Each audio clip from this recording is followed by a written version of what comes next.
Hi hello नमस्कार दोस्तों, कैसे आप सब लोग। उम्मीद है आप सब लोग ठीक होंगे, खुश होंगे। मेरा नाम नीलू है और आप सभी का स्वागत है मेरे चैनल पे जिसका नाम है द नीलू शो।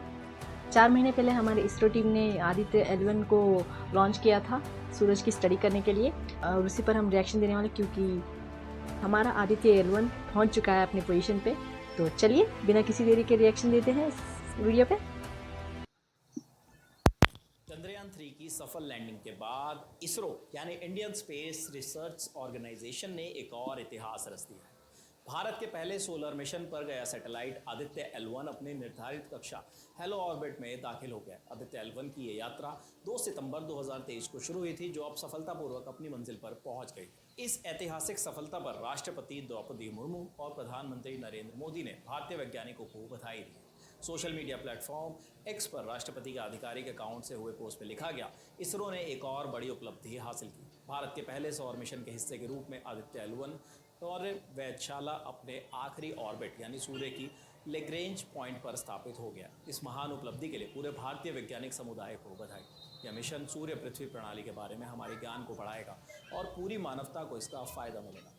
इसरो के मिशन में महिला वैज्ञानिकों की महत्वपूर्ण भागीदारी महिला सशक्तिकरण को भी नई ऊंचाई पर ले जाती है।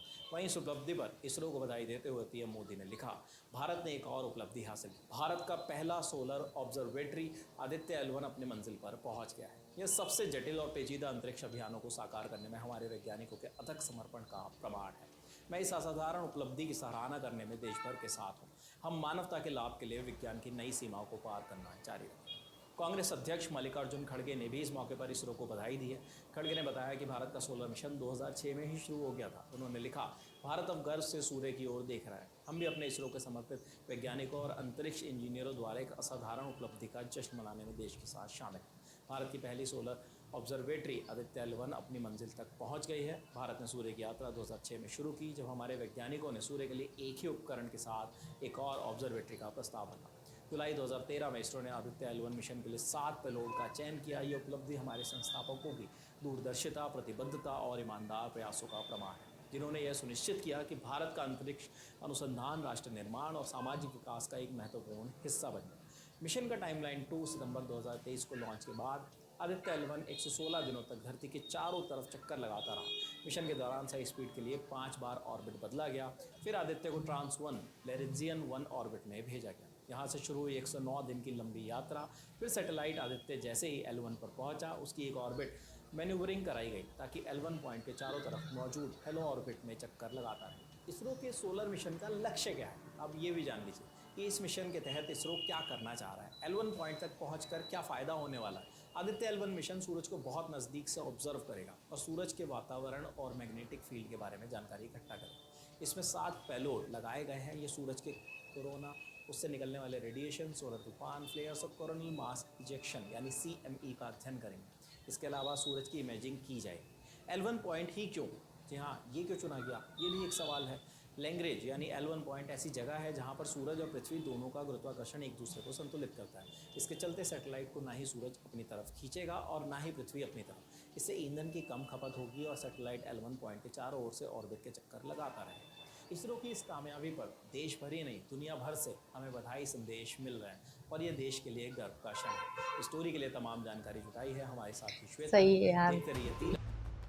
साइंटिस्ट को ना इतनी बधाई देनी चाहिए, इनकी हार्डवर्क पे ऑफ कर रही है अभी। सच में ये बहुत बहुत प्राउड मोमेंट है यार इंडिया के लिए। जब चंद्रयान 3 सक्सेसफुल हुआ था, पूरे देश के लोगों ने इतना खुशी मनाई है ना, और अब बाहर के लोगों भी, दुनिया के सारे लोग, जो भी देश हैं, अलग अलग देश के लोगों ने कंग्रेचुलेट किया था, तभी बहुत अच्छा लग रहा था। और अब और एक स्टेप इससे आगे आदित्य L1 सूरज के ऊपर जो हम लोग परीक्षण करने वाले हैं, उसके ऊपर भी हम लोग सक्सेस होने वाले हैं। फर्स्ट स्टेप तो हो गया है, रीच हो गया है। तो I am really happy for it. And Indian हूँ यार, भारतवासी हूँ, तो पक्का खुशी तो होगी। बहुत प्राउड भी फील कर रही हूँ सच में यार। इनको बहुत बहुत कंग्रेचुलेशंस देनी चाहिए कि इन्होंने इतना हार्ड वर्क किया है कि अभी इंडिया ना नेक्स्ट लेवल पे जा रहा है। कभी सोच भी नहीं सकते थे कि हम पहले देश होंगे जो इस मुकाम पे रीच करेंगे। I am really very happy. और सच में यार ये तो क्या बोलते हैं, हैप्पी न्यूज़ है। मैंने मैंने सुना है कि मैंने सुना है कल कि आदित्य एनुअल के रीच होंगे, बट मैं चाहती थी, मैंने कोई भी न्यूज़ नहीं देखी क्योंकि मैं चाहती थी मेरे रिएक्शन दूँ इस पे। मैं एक्चुअली अपना रिएक्शन रिकॉर्ड करना चाह रही थी, तो इसलिए मैंने अपने आप को रोके रखा कल से।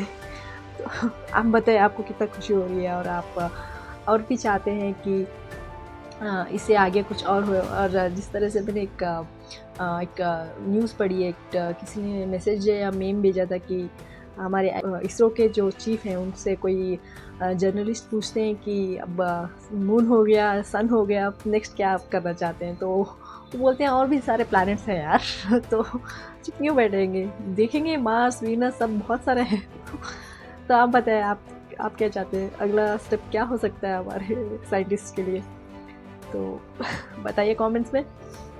Please like share and subscribe कीजिएगा। अगली वीडियो पे मिलते हैं, तब तक के लिए बाय।